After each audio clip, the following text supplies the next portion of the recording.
الحمد لله رب العالمين والصلاة والسلام على أشرف الأنبياء والمرسلين وعلى آله وأصحابه أجمعين ومن تبعهم بإحسان إلى يوم الدين اما بعد.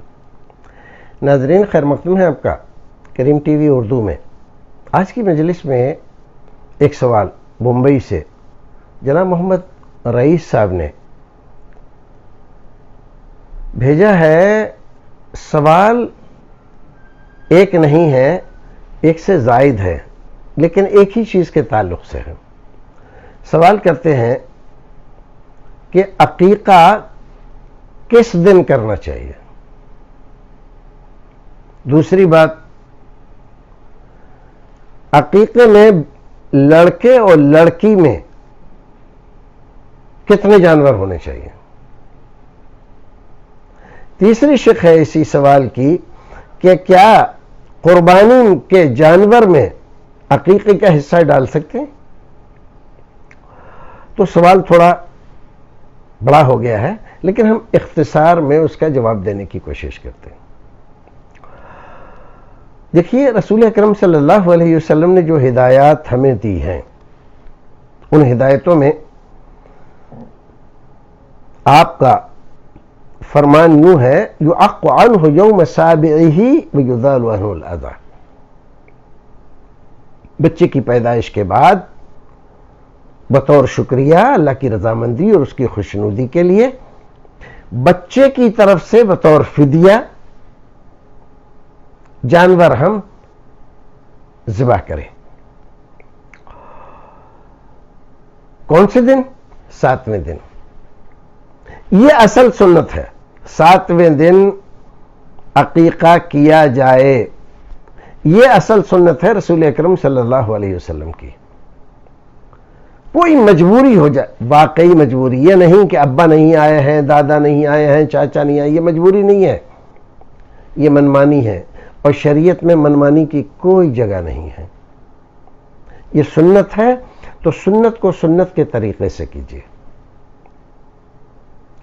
سنت تبھی سنت کہلائے گی جب اس کو سنت کے طریقے پر ہم کریں گے. اور اس میں ہم نے اپنی منمانی داخل کر دی. جب چاہیں کریں. ابا نہیں آئے ہیں، چاچا نہیں آئے ہیں، اور دادی نہیں آئی ہے، اور پھوپھی نہیں آئی ہے. یہ کھیل تماشات، تہوار اور اس طرح کا کوئی میلہ ٹھیلا نہیں ہے. یہ اللہ رب العزت کو خوش کرنے کے لیے، اس کے عطیے پر اپنی خوشی کے اظہار کے لیے بچے کی طرف سے بطور فدیہ جانور پیش کرنا ہے اللہ رب العزت کی خدمت میں. اس کے لیے کسی کے آنے، کسی کے جانے کا کوئی بھی تعلق شریعت نے نہیں رکھا ہے. بعض جگہ دیکھا گیا ہے کہ بھئی آپ کے یہاں بچے کی ولادت ہوئی تھی، کیا وہ عقیقہ کب ہو رہا ہے؟ وہ عقیقہ تو دیکھیے ہونا چاہیے تھا، لیکن بھائی دبئی گئے ہوئے ہیں، اور جب آئیں گے تب عقیقہ ہوگا. بھائی بمبئی گئے ہوئے ہیں.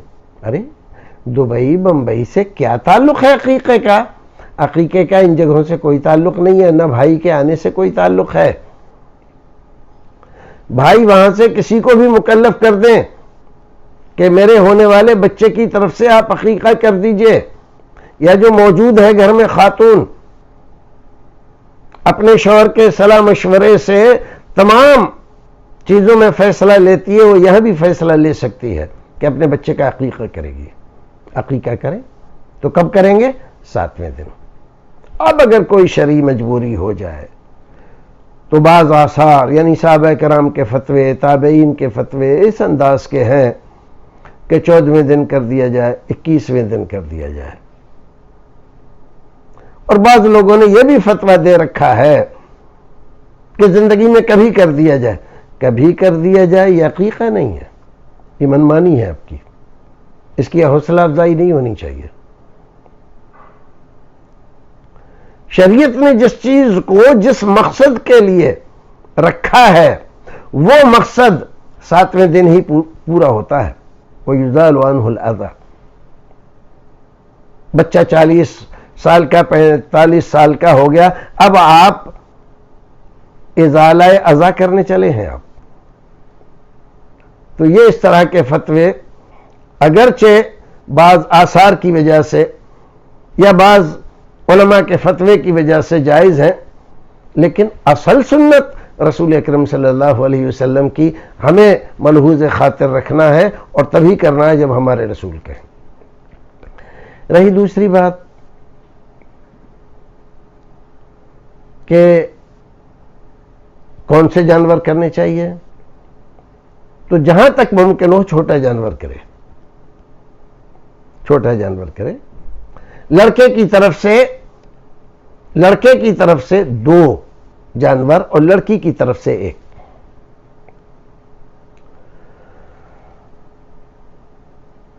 عن الغلام شاتان وعن الجاریۃ شاۃ. لڑکی کی پیدائش ہوئی ہے تو 1 بکری، اور لڑکے کی ہوئی ہے تو 2.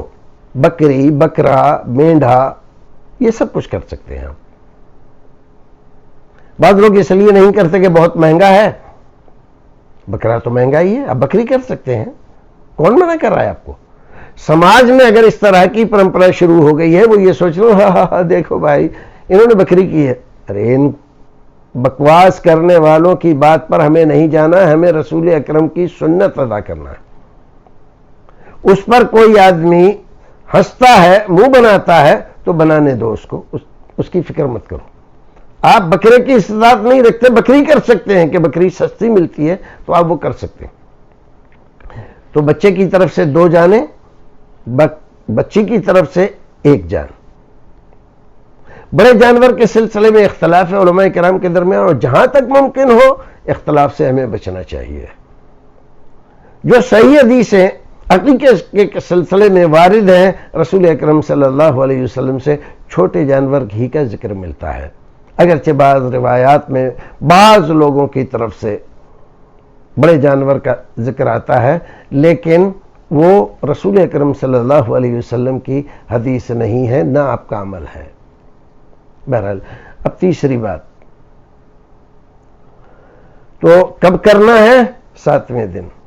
کتنا کرنا ہے؟ بچے کی طرف سے 2، بچی کی طرف سے 1. اب رہا سوال یہ، کیا قربانی میں حصہ ڈال سکتے ہیں عقیقے کے لیے؟ تو یہ بڑی منمانی ہے، بڑی منمانی ہے، چاہے کتنے ہی مولوی اس کا فتویٰ دیں. قیاس رسول اکرم صلی اللہ علیہ وسلم کی سنت کے مقابلے میں کوئی حیثیت نہیں رکھتا. رسول اکرم نے، کسی صحابی نے عقیقہ الگ جانور کا کرنے کے بجائے قربانی میں حصہ ڈالا ہو، ایسا کوئی ثبوت نہیں ملتا. قربانی ایک الگ چیز ہے، عقیقہ ایک الگ چیز ہے. عقیقے میں بطور فدیہ جانور پیش کیا جاتا ہے، قربانی میں فدیہ نہیں ہے. وہ قربانی الگ چیز ہے، اس کا معنی، مفہوم، اس کے تقاضے، اس کے مقاصد شریعت نے الگ رکھے ہیں اور عقیقے کے الگ رکھے ہیں. اب آپ 7ویں دن عقیقہ اس لیے نہیں کر رہے ہو کہ قربانی آنے والی ہے تو اسی میں سستا رہے گا، بڑے جانور میں حصہ لے لیں گے. حصے سے جو فدیے کی بات ہے وہ ادا نہیں ہوتی. لہذا قربانی میں حصہ ڈال کر یہ سمجھنا ہے کہ ہم نے عقیقہ کر لیا ہے، عقیقہ ہو گیا ہمارا، یہ خوش فہمی ہے، اس سے زیادہ اس کی حیثیت نہیں ہے. لہذا بچیں، عقیقہ الگ سے کریں. بچی ہے تو 1، بچہ ہے تو 2. عقیقہ عقیقہ رکھیے، قربانی کو قربانی رکھیے. ایک کو دوسرے میں ملا کر گڑبڑ مت کیجیے. شریعت نے ملانے کی اجازت نہیں دی تو آپ اس میں دخل اندازی نہیں کر سکتے. کتنے ہی فقہا نے کہا ہو، فقہا کے پاس اس سلسلے میں کوئی نص موجود نہیں ہے.